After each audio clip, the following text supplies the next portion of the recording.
What's up everyone on the internet? Thank you for making this video part today. I'm so excited to upload this one for you guys because this video will be taking a look at the final season at practically one of the best series that Netflix has to offer, and that is Castlevania. I'm not joking. If I had to recommend any Netflix original to my friends, Castlevania is at the top of the list. So the final season dropped on Netflix last week and I was able to binge through it, and holy crap, does this season hit the ground running. Anyway, so the story picks up over a month after the events of season 3, where Trevor and Sypha have spent that time on the road fighting monsters and getting toward the city of Tagarvishta, which is pretty much ground zero at this point, back when Dracula first launched his war against humanity back in season 1, episode 1, which is by far one of the best episodes in the entire series. At the same time, Alucard is still alone in his castle and is kind of struggling with the traumatic experience that he went through back in season 3. I mean, who wouldn't be? If any one of us got into a three-way where we almost got killed by the same two people we were having sex with, I'm pretty sure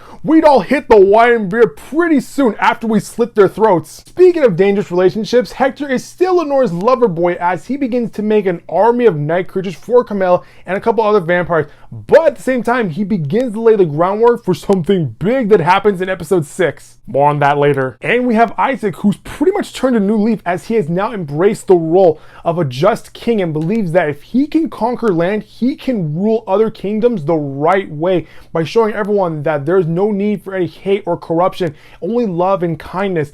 And the way he's going to do it though is by taking over land through an army of night creatures. So this season pretty much follows all these stories, and it is here where we see the true aftermath of killing Dracula. Because in the trailer we see multiple vampires try to resurrect Dracula, making life a really living hell for both Trevor and Sypha, who pretty much are sick and tired of these goddamn vampires trying to resurrect an old goddamn vampire that they killed back in season 2. For Carmela, this presents a big opportunity for her to expand her territory, where she wants to create an empire, and with Dracula gone, taking over the world will be pretty easy. But at the same time, all that power goes to her head as she soon becomes the thing that she hated most in this world, which would be a stupid old man. Or in her case, she's become a bitter old woman. But as we move throughout the first half of this season, we soon see some of her followers like Lenore and Hector begin to question her motives and soon realize that she's taking over the world in a fit tantrum. Like, she's pretty much telling everyone like, hey look, everyone took everything away from me, so guess what? I'm gonna take everything away from them. But it looks like she's gonna have to put those plans on hold, because around halfway through the season,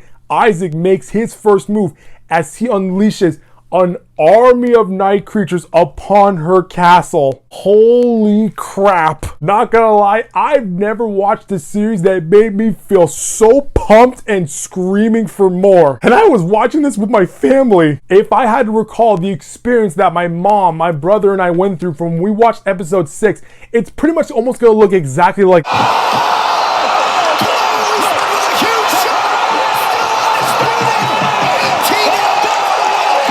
Anyway, as we move further into the season, we soon see Alucard open up to humanity as he soon establishes his castle as the safest place for humans, which is important because as we move closer towards the finale, we soon see the vampires make one last effort to resurrect Dracula, and in the process, they unleash whatever they have left at Alucard. And at this point, I had my doubts as to how they were going to reunite Alucard with Trevor and Sypha, but the show pulls it off spectacularly, because this season decides to have its Avenger moment where we see the Dream Team reunited after so long, and the second I saw them on screen together, these were my exact words. Now, if I had one negative thing to say about this season, it would be that the story introduced a new character called Varney, who's pretty much a British vampire who's all talk, no bite. And honestly, I thought he was pretty much a throwaway character and served no purpose to the story other than to be like kind of useless comic relief.